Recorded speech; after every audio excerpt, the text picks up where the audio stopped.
Alberto Garzón, muy buenas noches. Bienvenido a La Sexta Noche. Bueno, Alberto, tenemos muchas cosas de las que hablar. Lógicamente la actualidad manda y, en primer lugar, me gustaría preguntarte por una cuestión que apuntaba Pablo Iglesias hace apenas unos minutos en nuestro programa. La posible unión de fuerzas de la izquierda. Podemos, junto a partidos como Equo o Izquierda Unida. ¿Cuál es tu opinión? Yo creo que las elecciones europeas nos han mandado un mensaje, y un mensaje además histórico, y es que a la izquierda del Partido Socialista hay un porcentaje de votos superior al 20%, al 30% en algunos lugares. Es un voto antitroika, es un voto antirrecortes, pero es un voto también que nos habla y nos interpela de que queremos nueva política. Y yo creo que sobre esas bases es posible construir pues, un frente amplio, un bloque amplio de la izquierda. Eso requiere su tiempo, requiere sus debates, sus negociaciones, sus debates políticos, porque al final se tiene que debatir sobre programa. Y creo que es muy posible. Se abre un potencial y una expectativa enorme y muy ilusionante. Solo que hay que hacerlo con audacia, con inteligencia, pero es un país en emergencia social, por lo tanto tampoco podemos retrasarnos mucho, tenemos que pensarlo, y yo creo que desde luego yo estoy muy ilusionado con esa posibilidad. Alberto, ¿habéis hecho reflexión desde Izquierda Unida con respecto a lo ocurrido, el fenómeno de Podemos, un partido que en tan solo 4 meses, sin prácticamente presupuesto, ha conseguido congregar 1.250.000 votos, quedándose a tan solo un eurodiputado de Izquierda Unida? 6 vosotros, 5 ellos. ¿Qué interpretación hacéis de este fenómeno? Sí, no cabe ninguna duda que es un fenómeno social ampliamente destacable. Vamos a ver que no se lo esperaba prácticamente nadie, probablemente ni una gran parte de sus votantes. ¿Lo esperabais vosotros? Nosotros no, yo particularmente creía que iban a sacar un buen resultado por cómo se veía la sociedad respondiendo, pero desde luego no hubiera hecho una estimación de 5 eurodiputados en ningún caso. Creo que responde a esa necesidad de hablar de nueva política. Es un voto muy parecido al de Izquierda Unida, con particularidades y singularidades, de un voto de una parte de la población creciente que está frustrada por la crisis, pero también por la forma de hacer política. Esa vieja política que nos habla de pactos en los pasillos, que nos habla de arreglos entre pocas personas para fortalecer sus posiciones de intereses privados dentro de las organizaciones políticas incluso, esa política caciquil, de redes clientelares, corrupta, que combatimos desde muchos frentes, y creo que Podemos ha sabido mandar un mensaje más claro y más nítido que la Izquierda Unida en ese espacio de nueva política. Pero claro, se abre la posibilidad de que ahora podamos unir ese mensaje, que podamos trabajar conjuntamente y en un espacio de confluencia donde se mantengan las identidades de las diferentes organizaciones, podamos fortalecer. Y creo que además en esos casos, si se hace con inteligencia, 1 más 1 puede dar 3 en política, si se hace adecuadamente. Por lo tanto, yo creo que ese fenómeno social es la manifestación de la frustración de la gente ante la crisis económica y ante una forma de hacer política que es perfectamente abominable. Bueno, en este programa hemos querido analizar parecidos, diferencias entre Izquierda Unida y Podemos y la posibilidad de esa unión de fuerzas de izquierda. Vamos a verlo. Y que es momento de hacer cambiar esa correlación de fuerzas y hacer cambiar ese futuro. Pletórico de confianza, así afrontaba la jornada electoral Alberto Garzón. Las encuestas señalaban a Izquierda Unida como el gran beneficiado de la debacle bipartidista, pero los restos del gran naufragio no llegaron solo a su costa. La potente entrada de Podemos en el Parlamento Europeo está en boca de todos. La gran sorpresa de las noches. En 4 meses, 5 europarlamentarios. La formación de Pablo Iglesias ha reventado todos los sondeos. Más de 1.200.000 votos. Muchas gracias. Les convierten en la 4ª fuerza del país. Un duro golpe que resta mérito a los resultados de Izquierda Unida. Bueno, siempre uno desea tener más resultados. Comparten espacio y electorado, pero la formación recién nacida ha logrado algo que Izquierda Unida lleva mucho tiempo buscando: conectar con el hartazgo ciudadano.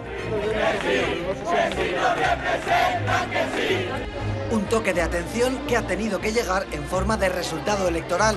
Así, si hace unos meses Cayo Lara frenaba cualquier posible coalición entre ambos partidos, la misma noche del 25 de mayo cambió la visión de la cúpula de Izquierda Unida. Todas las alianzas de la izquierda son necesarias. Ambos pertenecen a esa izquierda social que lucha contra el bipartidismo. Eso es lo que les da miedo. Y comparten parte de su ideología. Pero, aunque desde Izquierda Unida no las vean, compartimos proyecto con Podemos.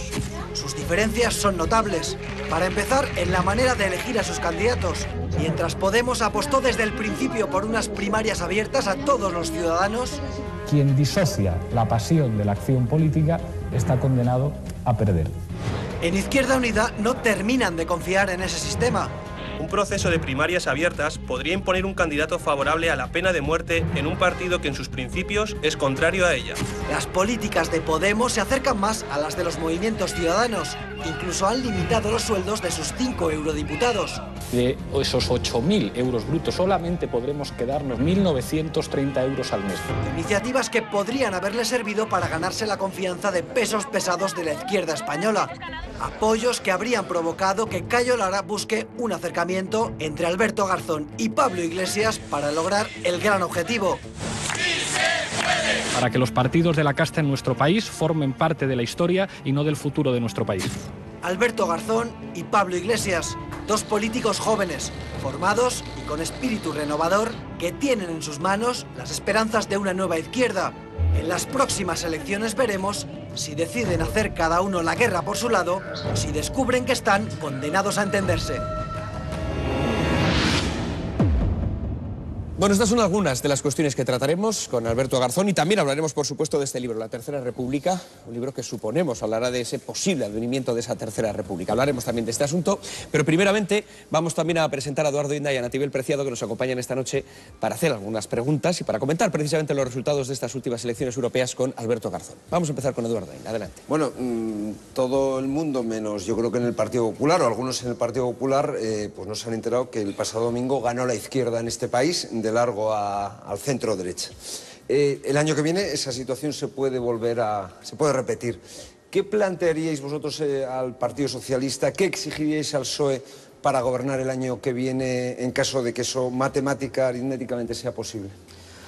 Bueno, el Partido Socialista es que es una fuerza muy particular. Es una fuerza que tiene unos votantes y unos militantes fundamentalmente honrados, socialistas, de izquierdas, pero tiene un aparataje que es claramente partidario de esa gran coalición que hablaba Felipe González, que es el ideólogo ahora mismo del Partido Socialista, y lo estamos viendo como resucita de su espacio para poder guiar adecuadamente al Partido Socialista, adecuadamente según sus coordenadas.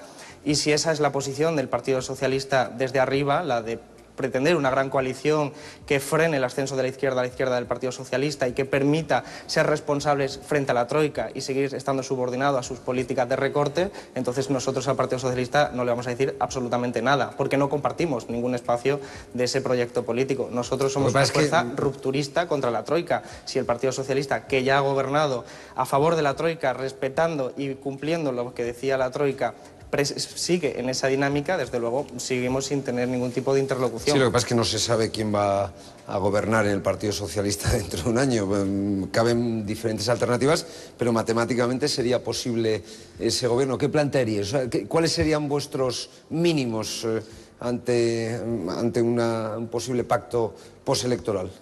Insisto, es que yo ahora mismo no lo veo, porque veo al Partido Socialista durante esta legislatura en el Congreso y no puedo identificarme más que parcialmente en alguna de sus políticas. Cualquier pacto, cualquier alianza o táctica electoral tiene que ir sobre un programa, y ese programa tiene que ser de ruptura contra la Troika, lo que quiere decir hablar de un nuevo diseño de la Unión Europea, lo que quiere decir un rediseño del Banco Central Europeo para que sea un banco central al servicio de una política para las personas y no para el sistema financiero, pero tiene que hablar también de nueva política, de una reestructuración del sistema político, porque decía que la gente estaba cabreada con el sistema económico, con los recortes, pero también lo está con una forma de hacer política que identifica la democracia como el voto simplemente cada 4 años, y nosotros hablamos de una democracia participativa, donde el sujeto sea participativo durante toda la legislatura, donde todo el mandato, tanto fuera como dentro de los partidos. Sí, y eso el Partido Socialista de momento no ha hablado en absoluto. La persona que más posibilidades tiene en estos momentos de liderar el Partido Socialista es una persona con la que vosotros gobernáis en Andalucía, que es Susana Díaz. ¿Tú ves a Susana Díaz en esas tesis que plantearíais vosotros como mínimos indispensables para un gobierno de coalición?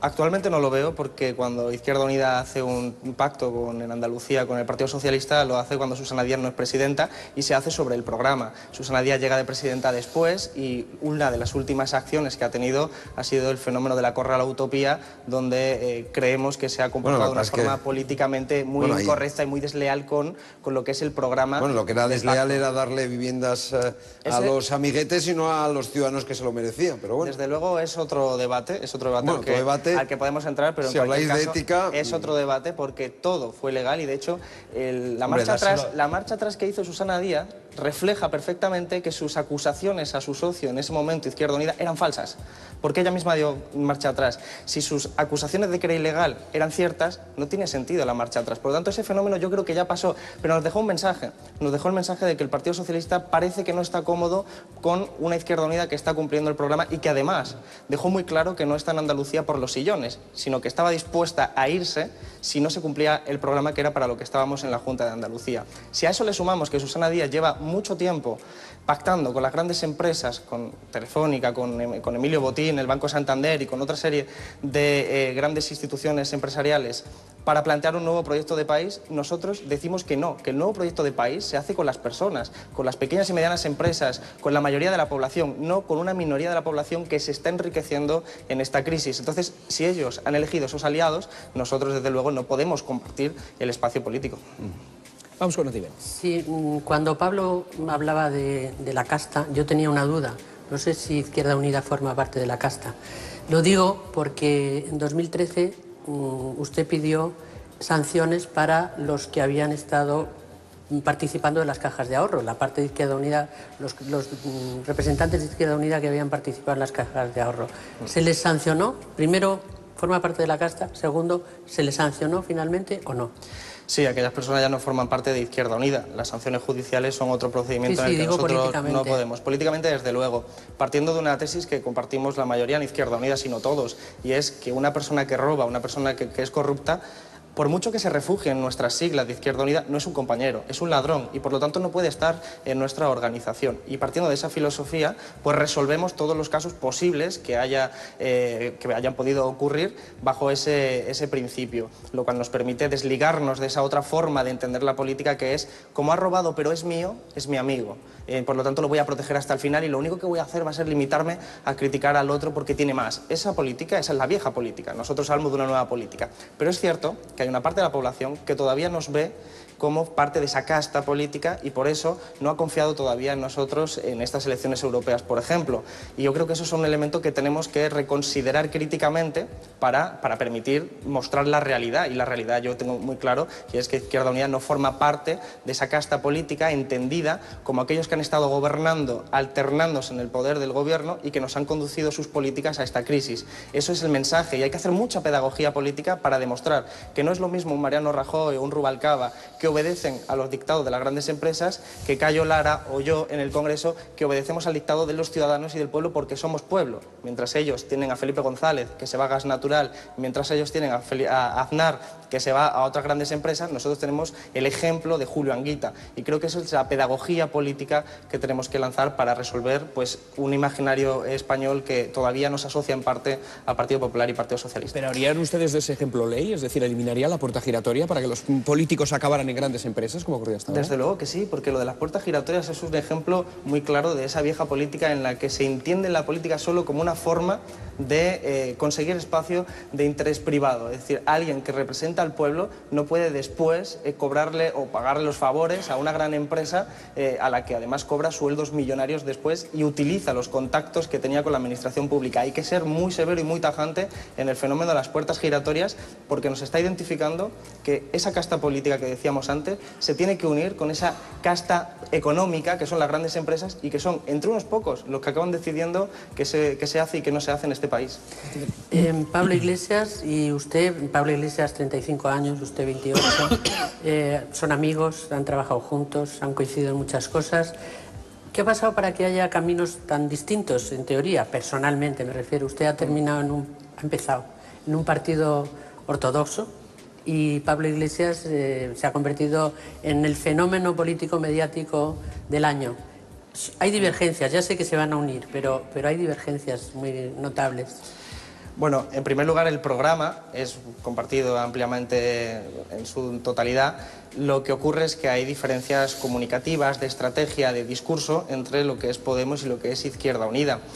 Yo no creo que Izquierda Unida sea un partido ortodoxo, yo creo que es un partido político y movimiento social. Así es como se fundó en su momento para diferenciarse del Partido Popular y del Partido Socialista, para no ser parte de lo que hemos llamado o se está llamando casta política, que son esos partidos que han gobernado. Por lo tanto, no creo que que Izquierda Unida sea eso. Lo que sí creo es que Izquierda Unida tiene que acometer todavía muchas reformas para asemejarse más a un movimiento social, incluso en democracia interna, porque nuestra Constitución dice que los partidos políticos tienen que ser democráticos, dice eso, pero entiende que el Partido Popular, que elige sus candidatos a dedos, es democrático. Yo creo que el Partido Popular, en su formulación interna, es muy autoritario. El Partido Socialista es más democrático, Izquierda Unida es aún más democrático, pero queda mucho recorrido para que abramos las puertas, para que la ciudadanía vea a Izquierda Unida como un instrumento en el que su participación se puede transformar la sociedad con su participación. Creo que si lo hacemos por ese camino, la convergencia, la confluencia política con otras formaciones de izquierda y ciudadanos de izquierda será ampliamente deseable y posible. Pero de verdad la única diferencia, por lo tanto, entre Podemos e Izquierda Unida es el discurso, la forma de comunicación. O sea,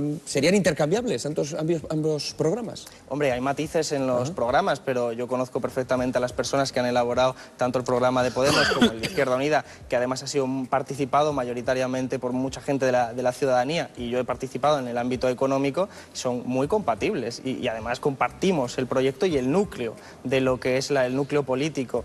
Las diferencias han sido estratégicas, comunicativas, simbólicas y también de táctica, evidentemente, pero en su fundamental, en lo que es núcleo político, en lo que es lo que al final nos tenemos que sentar para decir cómo vamos a transformar este país, yo creo que es muy complementario, si no directamente idéntico. Me parece entender, por lo tanto, que la unión de ambos partidos, o por lo menos la colaboración para futuras elecciones, está cantada.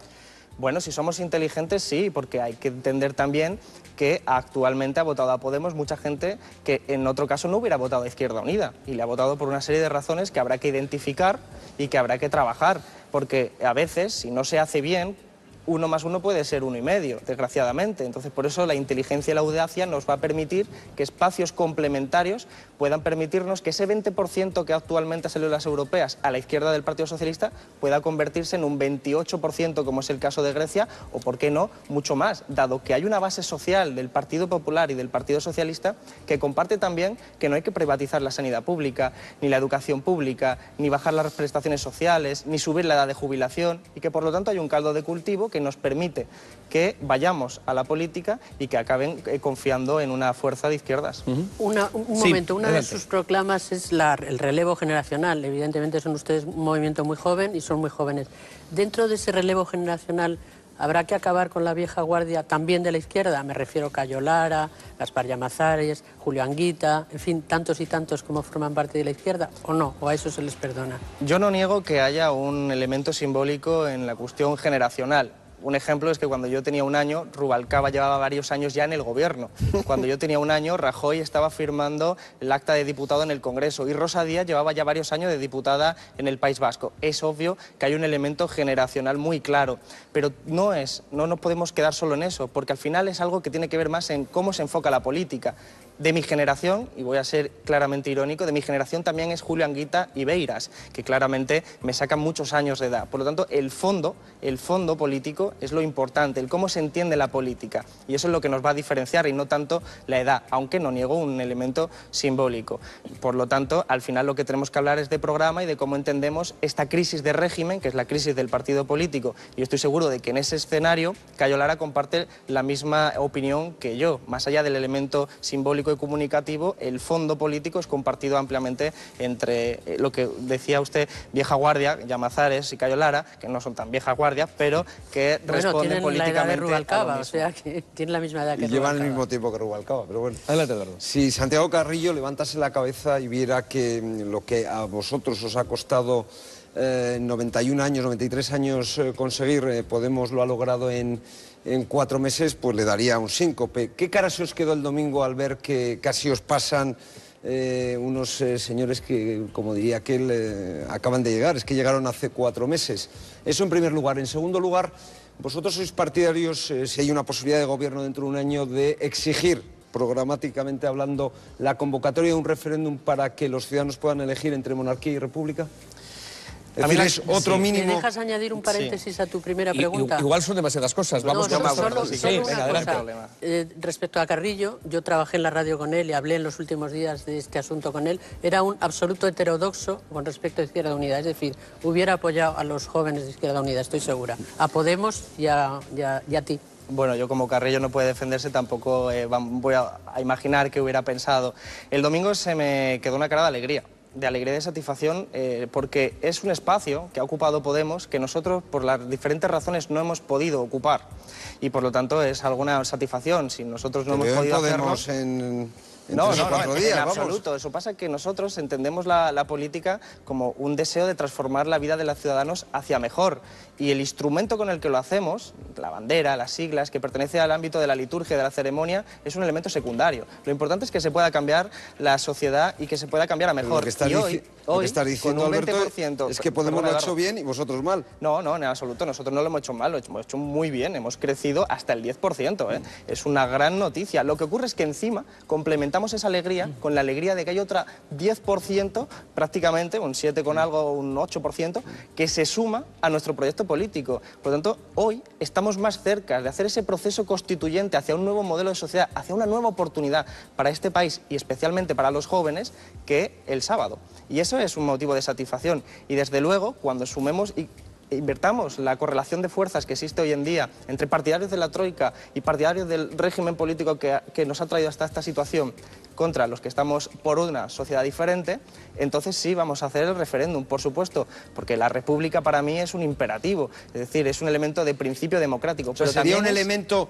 fundamental, insisto, no, de un pacto con el Partido Socialista? Fundamental no. Fundamental sería, por ejemplo, que cambiáramos una Constitución para que el artículo 135 que modificó el PP y el PSOE no estuviera. La República es un elemento simbólico también. Es decir, yo por naturaleza propia y por principio democrático no entiendo que una familia esté por encima del resto de familias en España. Pero no es solo cambiar cómo se elige la jefatura de Estado, es mucho más, es cambiar la forma de entender la política. Es cambiar que la economía esté subordinada a las personas y a la política y no al revés, como está hoy. Y eso sí que tiene que estar en el pacto programático de cualquier ámbito de la izquierda. ¿Es eso lo que planteas en este libro, en la Tercera República? Efectivamente, es una oportunidad de hacer mucha pedagogía para decir que somos republicanos, pero no solo porque queremos elegir al jefe de Estado a través de unas elecciones y poder quitarnos de encima una Casa Real nada transparente y que además está implicada en casos de corrupción y en todo tipo de circunstancias claramente rechazables, sino la oportunidad de comenzar de nuevo, la oportunidad de cambiar la política y decir, política es participación, política no es delegar en unos cuantos que ellos elijan lo que ellos quieren hacer para el resto de la sociedad. No, política es que todos participemos. Y eso es hablar de democracia interna en los partidos, pero democracia también en el Estado. Revocatorios, rendición de cuentas, transparencia, abrir las puertas para que la gente participe. Es un poco la cultura del 15M de ir a las plazas, recuperar el espacio público para hacer política y no simplemente dedicarnos a, una vez cada 4 años, depositar un sobre en una urna y que gente que, por cierto, también recibía sobres por otros lados, sean los que al final acaben tomando las decisiones por la mayoría. ¿Esta idea de república que aparece en tu libro es únicamente de Alberto Garzón o es la compartida por Izquierda Unida? Es el resultado de un proceso de reflexión colectiva, sin duda alguna, porque somos muchos las personas que hemos estado debatiendo, incluso desde el 15M, en las plazas, en cualquier foro, para pensar qué modelo de sociedad queremos. Y eso es lo que se intenta plantear humildemente y modestamente, haciendo un repaso de la historia, para pensar primero en la historia, no solo de España, sino de todo lo que han sido las repúblicas, comienza incluso desde la antigüedad, pero sobre todo pensando en el futuro, porque tenemos que construir la sociedad recordando el pasado, pero siempre pensando en el futuro. ¿Esto lo plantearíais vía referéndum o vía cambio, modificación legislativa?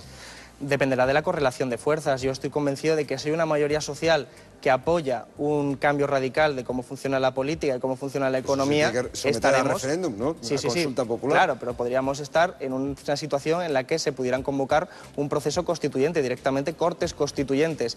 La República yo creo que está claramente a la vuelta de la esquina, con una monarquía que además nos está ayudando en ese propósito, porque tanto la Casa Real como los miembros de la periferia de la Casa Real están ayudándonos mucho a los republicanos, pero insisto en que hay que ir más allá de la forma e ir al contenido, y el contenido nos dice que democracia también es que la gente tenga acceso a la vivienda, acceso a la educación, acceso a la sanidad, acceso a un empleo, y que por lo tanto eso tiene que estar en esa Constitución que se cumpla, no como la actual, que tiene un artículo 47, derecho a la vivienda, que es una risa porque no se está cumpliendo. ¿Qué te parece, por ejemplo, que Hacienda haya aceptado facturas falsas a la infanta y a su marido para librarles de un delito fiscal, o para librarle a ella en concreto? Pues me parece que refleja que las instituciones del Estado están haciendo todo lo posible por salvar a la Casa Real de sus propios errores de corrupción, delitos claros y flagrantes y además de muy poco ejemplo para la sociedad, y que además se está intentando proteger, bunkerizar, podríamos decir, para que la sociedad no lo vea con claridad. Hace un par de días hicimos unas preguntas de Izquierda Unida al Gobierno para que nos respondiera el rey si había ido al Golfo Pérsico, como habían dicho los medios, con qué ministros, con qué representantes del empresariado, quién había pagado el viaje, cuánto había costado, si habían cobrado comisiones, y el Gobierno nos ha respondido directamente que no podemos saber nada del rey, porque la Constitución dice que el rey es inviolable y que por lo tanto los asuntos del rey, aunque sean con dinero público, no tenemos los diputados y los representantes. ¿A qué crees que fue el rey al Golfo Pérsico? Tenemos muy breve, muy poquito tiempo, y la última pregunta es para Natibel. Sí, te voy a tutear porque está guardando las formas periodísticas, pero ya no. Vamos a ver, cuando un marxista como tú o como Pablo Iglesias llega a la vicepresidencia de la Junta de Andalucía y se convierte en Valderas, ¿sigue siendo un marxista? Bueno, yo no sé si Diego Valderas se define o no como marxista, eso es una cuestión que él sabrá, la verdad. Bueno, ¿qué pasa cuando se llega al poder? Eso es lo que te Cuando pregunto. se llega al poder, pues depende de la correlación de fuerzas, es decir, de la gente que tengas detrás, podrás hacer más o menos cosas. Las leyes serán más o menos radicales en función de la gente que te haya apoyado. Y Izquierda Unida en Andalucía, desgraciadamente, solo nos apoyó un 12%. Un 12% puedes hacer unas cosas que son muy menores y muy inferiores y muy moderadas con respecto a la posibilidad de que nos apoyara un 30%. Hay que hacer mucha pedagogía para que se confíe y también hay que hacer un buen ejemplo, y creo que desde la Junta de Andalucía, la ley de función de la vivienda social en Andalucía fue un ejemplo de que se puede poner en un brete y un aprieto a la Troika, al Gobierno de España, que la recurrieron precisamente porque habíamos conseguido desde las instituciones paralizar miles de desahucios. Ese es un ejemplo de lo que se puede hacer solo con un 12%. Imaginemos si tuviéramos un 30 o un 40. Bueno, Alberto Garzón, La Tercera República, es el libro que venía a presentar nuestro joven político que hoy nos visita, que es un placer que los políticos, sean jóvenes o mayores, nos visiten aquí en La Sexta Noche. Cada vez ocurre más a menudo. Muchísimas gracias, Alberto, gracias.